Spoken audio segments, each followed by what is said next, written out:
শিক্ষার্থীরা আছে তারাও তাদের অনুভূতি পেশ করবেন যে আমাদের এই 4 বছরে যে মাদ্রাসা আমরা কতটুকু অগ্রসর হতে পেরেছি। তারা অনেকে আলিফবা থেকে আজকে কোরআন শরীফ অনেকে খতমও করে ফেলেছেন। হ্যাঁ, অনেকে কোরআন আমাদের এখানে যারা পড়ে, এই যে সোনালি আছে, আমাদের এখানে সোনালি আছে, এরিনা আছে, ওরা যারা আছে ওরা আলিফবা থেকে একেবারে আলিফবা থেকে আমরা ব্ল্যাকবোর্ডে ধরে ধরে ওদেরকে লেখা শিখাইছি। এরপরে তারা আজকে কোরআন শরীফ কেউ 1 বার 2 বার 3 বার 5 বারও খতম দিয়েছে। এরপরে আলহামদুলিল্লাহ শুকর, এরপরে এই যে আমাদের জুলিয়া পা আসছে, সুমিয়া পা আসছে, আমাদের বনানী শাখা থেকে, বনানী কড়াইল বস্তি শাখা থেকে ওনারা আসছে। তো ওখানেও নিয়মিতভাবে কোরআন তিলাওয়াত হচ্ছে, ওনাদেরকে আলিফবা থেকে আমরা কোরআন শরীফ শিক্ষা দিচ্ছি আলহামদুলিল্লাহ। তো আমাদের গুরু মাতাদের অনুভূতিটা আমরা ওনাদের কাছ থেকে শুনবো যে ওনারা কতটুকু লাভবান হলেন এবং এটার প্রয়োজনীয়তা আরও কতটুকু প্রয়োজনীয়তা ওনারা বিষয়টা আপনাদের সামনে তুলে ধরবেন। ওয়ালাইকুম রহমতুল্লাহ। আমি মহান মালিকের দরবার লাখ লাখ শুকরিয়া আদায় করতেছি এই জন্য যে আজকে এমন একটা দিনী শিক্ষা প্রতিষ্ঠানে আমি হাজির হতে পেরেছি, সেই জন্য আল্লাহ দরবার শুকরিয়া আদায় করছি আলহামদুলিল্লাহ।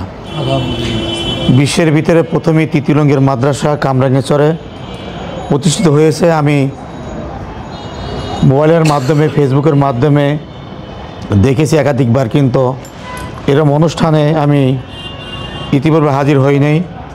এই ধরনের মাদ্রাসা আমাদের সকলে পরিচিত আল্লাহ হযরত মাওলানা মুফতি আব্দুর রহমান আজাদ সাহেব হুজুর করেছেন।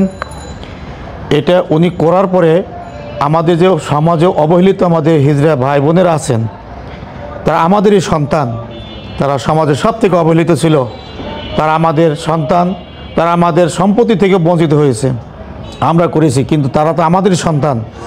তাদেরকে আজকে দিনের পথে আনার জন্য তিনি যে আপ্রাণ চেষ্টা করছেন, এটা মহান আল্লাহর দরবারে লাখ লাখ শুকরিয়া যে তিনি তাকে আরও শক্তি দান করুক, জেনে বিশ্বের ভিতরে সারা বিশ্বে ছড়িয়ে যাক এই তৃতীয়লিঙ্গের মাদ্রাসা।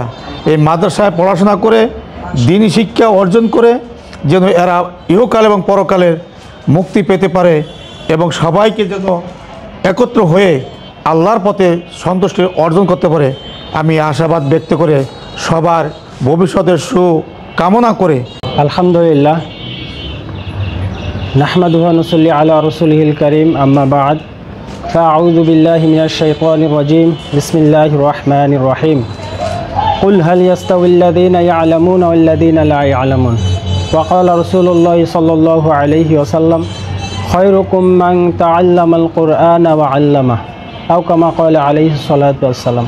আলহামদুলিল্লাহ, আল্লাহ পাকের দরবারে অসংখ্য অগণিত শুকর যে মহান রব্বুল আলামিন আমাদেরকে এরকম একটা কোরআনের মজলিস, এরকম একটা দ্বীনি মজলিসে আমরা হাজির হতে পেরেছি, এজন্য বলি আলহামদুলিল্লাহ। আর এই দ্বীনি মজলিসটা একটু ব্যতিক্রম ধর্মী। আমরা সচরাচর যে মজলিসগুলো দেখি তার চাইতে একটু ব্যতিক্রম।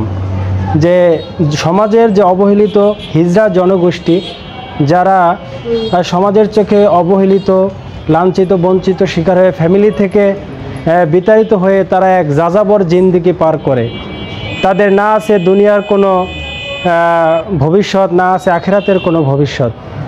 আমরা এই জনগোষ্ঠীকে এক কোরআনের শিক্ষায় শিক্ষিত করে সমাজেও যেন তারা লাভবান হতে পারে এবং আখিরাতেও যেন তারা মুক্তি পেতে পারে, সেজন্য আমাদের একটা মেহনত, একটা প্রচেষ্টা চলতেছে। আর এই মেহনতের মূল যিনি উদ্যোক্তা, দাওয়াতুল কোরআন তৃতীয়লিঙ্গের মাদ্রাসার যিনি মহাপরিচালক মুফতি আব্দুর রহমান আজাদ সাহেবের নেতৃত্বে এই দ্বীনি কার্যক্রমটা শুরু হয়েছে। সারা দেশব্যাপী এমনকি সারা বিশ্বে আমাদের এই কাজটা যেন ছড়িয়ে পড়তে পারে, সেজন্য দেশবাসীর কাছে আমাদের আকুল আবেদন থাকবে। আশা করি আলহামদুলিল্লাহ আমাদের এই দ্বীনি প্রতিষ্ঠায় শুধু হিজড়াদেরকেই নয়, পথ শিশু, রিক্সা শ্রমিক, বয়স্ক কোরআন শিক্ষা, এরকম বিভিন্ন হারার নিয়ে আমাদের মেহনত চলতেছে। আসলে সমাজে দ্বীনি শিক্ষার উপরে বিভিন্নভাবেই মেহনত চলতেছে, কিন্তু এমন একটা জনগোষ্ঠী, হিজড়া জনগোষ্ঠী, পথ শিশু, রিক্সা শ্রমিক, তাদের কাছে কোরআনের দাওয়াত নিয়ে খুব কম মানুষই যায়। তো এই মহান উদ্যোগটা আমাদের মুফতি আব্দুর রহমান আজাদ সাহেব এই জিনিসটা চালু করেছেন, তারই নেতৃত্বে আমরা তার সাথে কাজ করতেছি। আপনারা আমাদের জন্য দোয়া করবেন, আমরা যেন তাদেরকে আরও দিন দিন আরও উন্নত শিক্ষায় শিক্ষিত করে সমাজের একটা মূল্যবান সম্পদ হিসেবে গড়ে তুলতে পারি, সেজন্য আমাদেরকে দোয়া করবেন। আসসালামু আলাইকুম রহমতুল্লাহ।